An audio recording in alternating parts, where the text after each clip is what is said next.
바삭바삭한 치킨 껍질과 부드러운 속살, 그리고 달콤하고 짭짤한 K소스까지 외국인들 사이에서 치맥의 인기는 이미 널리 알려져 있죠.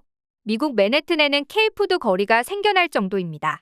미국뿐만 아니라 스웨덴에서도 한국 음식을 좋아하는 사람들이 급격하게 늘어나고 있습니다. 그런데 왜 많은 한식 중에서 치맥일까요? 스웨덴에는 KFC, 윙스탑, 버팔로 와일드 윙스 등 치킨을 파는 다양한 매장이 존재하고 있습니다. 스웨덴 사람들이 이런 매장을 다 제쳐두고 한국에서 만든 치킨과 맥주만 찾고 있는 것이죠.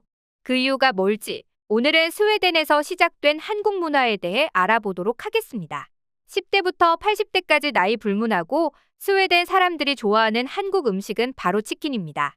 오죽했으면 스웨덴 사람들이 관심 있는 한국 문화 1순위가 한식이었을까요? 스웨덴 설문조사 업체 IPSLS에서 스웨덴 사람들이 좋아하는 한국 문화에 대해 조사하자 한국의 음식이 압도적인 표수를 자랑했습니다. 스웨덴 사람들 중에서 반 이상이 한국 음식을 접했다고 답하기도 했는데요. 스웨덴이라면 한국 음식을 찾기 어려운 줄 알았는데 실상은 달랐습니다. 스웨덴에는 몬스터 치킨이라는 한국 치킨을 파는 치킨집이 있는데요. 몬스터 치킨 오픈 첫날에는 스웨덴 사람들이 줄을 길게 서기도 했습니다. 한식을 판다고 찾아오는 한국 사람은 거의 없었죠.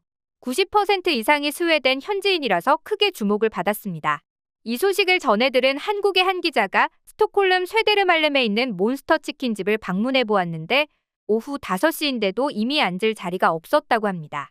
몬스터 치킨 대표 푸다는 한국의 치킨을 먹고 크게 감명받아서 창업을 하게 됐다고 밝혔습니다. 푸다와 함께 창업 아이디어를 낸 한국인 친구가 뼈 없는 순살 치킨을 팔아보자는 의견을 제시한 것인데요. 스웨덴에는 없는 순살 치킨이 대박이 나서 불티나게 팔리기 시작했습니다. 스웨덴에서 한국 스타일 치킨이 크게 인기를 끈 것은 유튜브 영향 때문이었습니다. 먹방 유튜버가 한식을 먹는 모습이 높은 조회수를 기록하면서 스웨덴 사람들이 한식을 접하기 시작한 거죠. 한식당에서 일하는 스웨덴 직원이 한식을 정말 좋아해서 스톡홀름에 있는 한식은 다 먹어봤다고 고백하기도 했습니다.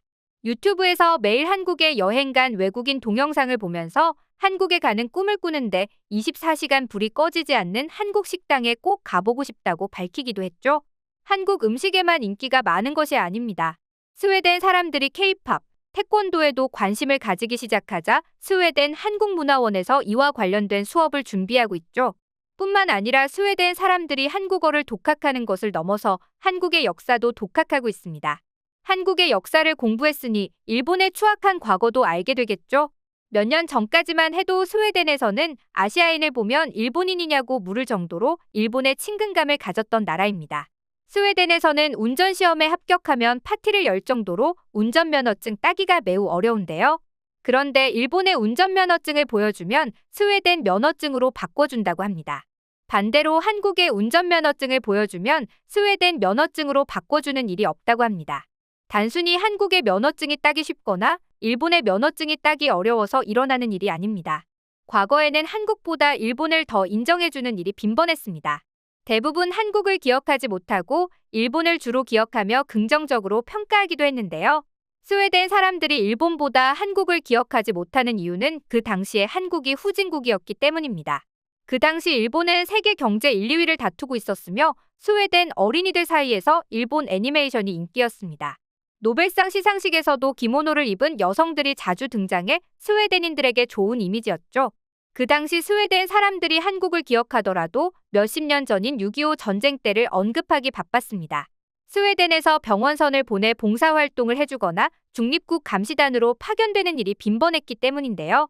그래서 한국인을 가난하게 보는 이들이 많이 남아있었습니다. 그런데 스웨덴 사람들이 일본인보다 한국인들을 점점 더 좋아하게 되기 시작했습니다.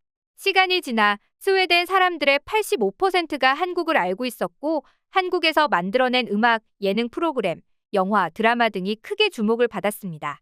10, 20대들만 좋아하는 것이 아니라 30대부터 60대까지 다양한 나이대의 사람들이 한국을 알고 있다고 답한 것인데요. 이 조사는 스톡홀름 같은 대도시에서만 이뤄진 것이 아니라 남부부터 북부 시골 구석까지 전부 다 조사한 결과물이었습니다. 스웨덴의 시골 사람들까지 한국을 인식하게 된 거죠. 스웨덴 사람들이 이렇게 빠르게 한국을 알게 된 이유는 바로 K-팝 때문이었습니다. 유튜브의 가수 사이에 강남스타일이 높은 조회수를 기록하면서 한국이 널리 알려졌고 그 이후로도 또 다른 K-팝 아이돌들이 스웨덴 사람들의 호기심을 자극해 유튜브뿐만 아니라 기존 미디어 방송과 SNS 온라인 등 모든 매체에서 한국 콘텐츠가 방영되기 시작했습니다. 그 결과 64%의 스웨덴 사람들이 한국의 경제 수준이 생각보다 높고 기술력이 대단하다고 답했습니다. 스웨덴인들이 설문조사에서만 긍정적인 답변을 한 것이 아닙니다. 적극적으로 한국어를 배우면서 한국 문화를 접하기 시작했는데요. 한국 드라마를 보다가 한국어를 배우게 된 마리아는 스톡홀름 한국학교에서 보조교사로 일하게 됐습니다. 이날 인터뷰에서 마리아가 한국어뿐만 아니라 한국의 역사까지 배우고 있다고 답해 화제가 되었습니다. 이런 식으로 한국의 역사를 배우게 되니 긍정적으로만 봤던 일본을 다시 보게 된 것이죠. 마리아만 한국에 빠져서 한국어를 배우고 한국의 역사를 배우고 있는 것이 아닙니다. 스웨덴에서 한국의 인기가 대단해지자 스웨덴 스톡홀름 주 스웨덴 대한민국 대사관에서 퀴즈 대회가 열리기도 했는데요. 이 대회에 참가한 이들의 나이대와 성별이 정말 다양했다고 합니다.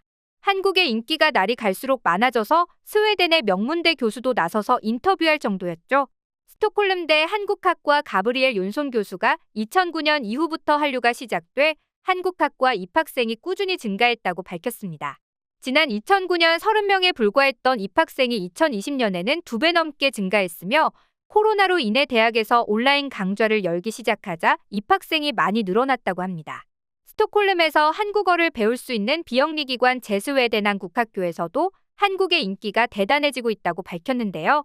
제스웨덴 한국학교 김혜숙 이사장이 지난 10년의 변화를 돌이켜보면 성인반의 변화가 가장 크다며 한국어를 능숙하게 구사할 수 있는 스웨덴 사람들이 늘어나고 있다고 말했습니다.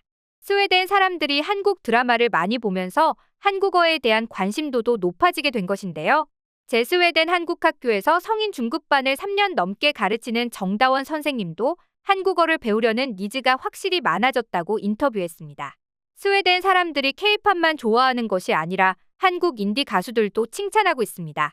잔나비, 혁오와 같은 가수들에게도 열광하며 한국 가수들의 가사를 알아듣기 위해 적극적으로 한국어를 배우고 있습니다.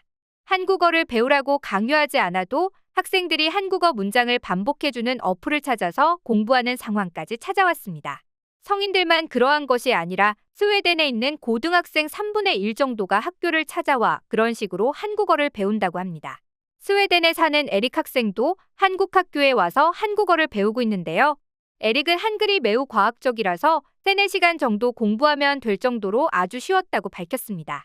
에릭처럼 나이가 젊은 학생만 한국어를 배우고 있는 것은 아닙니다. 50대 나이에 한국에 빠져서 한국어 학교를 다니기 시작한 학생도 있었는데요. 한국어 중급반에서 공부하고 있는 마리차는 톡투미와 아이토키라는 한국어 어플을 사용하고 있다고 인터뷰했습니다. 한국어를 배운 뒤로 한국 드라마 보기가 편해졌으며 넷플릭스가 한국어를 이상하게 번역해 신기했다는 말을 전하기도 했습니다. 이처럼 스웨덴에서 한국의 인기가 많아지고 있는 만큼 일본의 인기는 점점 시들어가고 있습니다. 2023년에는 스웨덴 스톡홀름의 북유럽 최초의 한국문화원이 생기기도 했는데요. 예전에 인기를 잃은 일본은 스웨덴 일본문화원조차 개최하지 못했다고 하니 몇 년 새에 두 나라의 위상이 확 바뀐 것이 너무나 신기하기만 합니다. 앞으로도 한국이 많은 사랑을 받길 바라며 오늘의 영상 마치겠습니다.